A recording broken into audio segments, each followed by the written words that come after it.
ఏపీలో స్త్రీ శక్తి పథకానికి ఏడాది పూర్తయింది. ఈ సందర్భంగా మహిళలతో బస్సులో సీఎం చంద్రబాబు ప్రయాణించారు. మహిళలతో తేనీటి విందులో ముఖ్యమంత్రి పాల్గొన్నారు. ఇప్పుడు లైవ్ చూద్దాం. ముందు మంత్రి అయింది, గవర్నర్ అయింది. ఇప్పుడు దేశంలోనే అత్యున్నతమైన స్థానం దేశ అధ్యక్షురాలుగా అయిందా?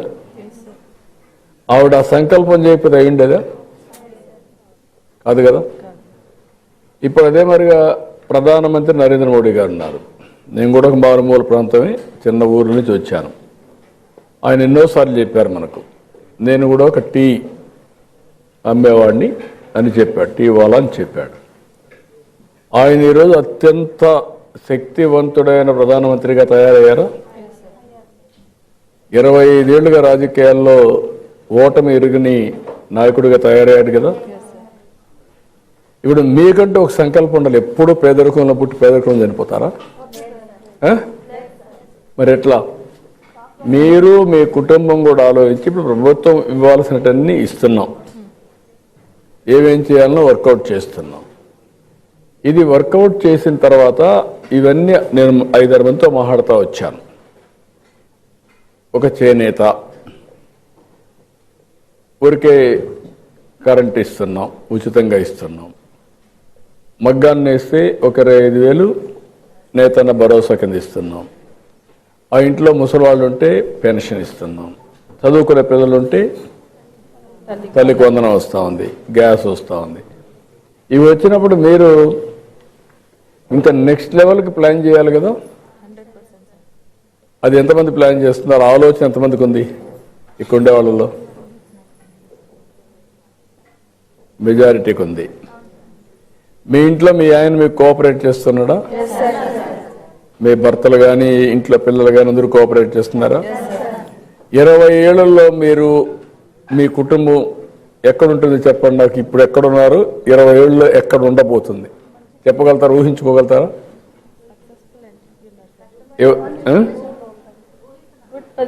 అటు కదా, ఒక నిర్దిష్టమైన ఆలోచన, ఒక లక్ష్యం. నేను వికసిత్ భారత్ ప్రధానమంత్రి గారు పెడితే నేను స్వర్ణాంధ్రప్రదేశ్ పెట్టాను. స్వర్ణాంధ్రప్రదేశ్ అనేది 2047కి ఆర్థిక అసమానతలు తగ్గించే విధంగా అందరికీ మెరుగైన జీవన ప్రమాణాలు, డబ్బులుండే వాళ్ళకే సహాయం చేస్తే ఆ డబ్బులు వచ్చిన తర్వాత వాళ్ళు తినేది ఏమి ఉండదు. వాళ్ళు మామూలు మనుషులే, వాళ్ళకు కూడా షుగర్ వస్తుంది. షుగర్ వస్తే మళ్ళీ రైస్ తింటే ఇంకా ఎక్కువ అవుతుంది, ఇంకా గోళీలు ఎక్కువ వేసుకోవాలి, ఆ ప్రాబ్లమ్స్ పెరుగుతూ ఉంటాయి. ఇంకా అట్లా కాకుండా ఇప్పుడు మీ అందరికి ఒకసారి ఆలోచిస్తే స్కూల్స్లో ఎడ్యుకేషన్ మెరుగవుతుందా? ప్రభుత్వ పాఠశాల అవుతుందా? ఇదైతే మీరు ప్రైవేట్ స్కూల్లో పంపించే పని తగ్గిపోతుందా మీ పిల్లల్ని? దానివల్ల మీకు ఆదా అవుతుందా మళ్ళీ? రెండోది మీ ఆరోగ్యం. ప్రతి ఒక్క కుటుంబానికి ఎక్కువ ఖర్చు అయ్యేది ఆరోగ్యానికి, చదువుకి. ఇప్పుడు ఆరోగ్యం కోసం నేను సంజీవిని ప్రాజెక్ట్ తీసుకొస్తున్నా. సంజీవిని ప్రాజెక్ట్ ఏంటి? మీ యొక్క ఎవరికైనా కానీ బీపీ, షుగరు ఇలాంటివన్నీ ఉంటే, ఏ వ్యాధి ఉన్నా ముందుగానే పసిగట్టి డయాగ్నోస్ చేసి దానికి ఎలాంటి మందులు ఇవ్వాలనో ఇవ్వడం. అది ఆన్లైన్లోనే. మీకు అందరికి సెల్ ఫోన్లు ఉన్నాయా? సెల్ ఫోన్లు ఉన్నాయని చెలిపెక్కెత్తండి. సెల్ ఫోన్ లేని వాళ్ళు లేరు, కానీ మీరు సెల్ ఫోన్ సరిగా వాడడం లేదు.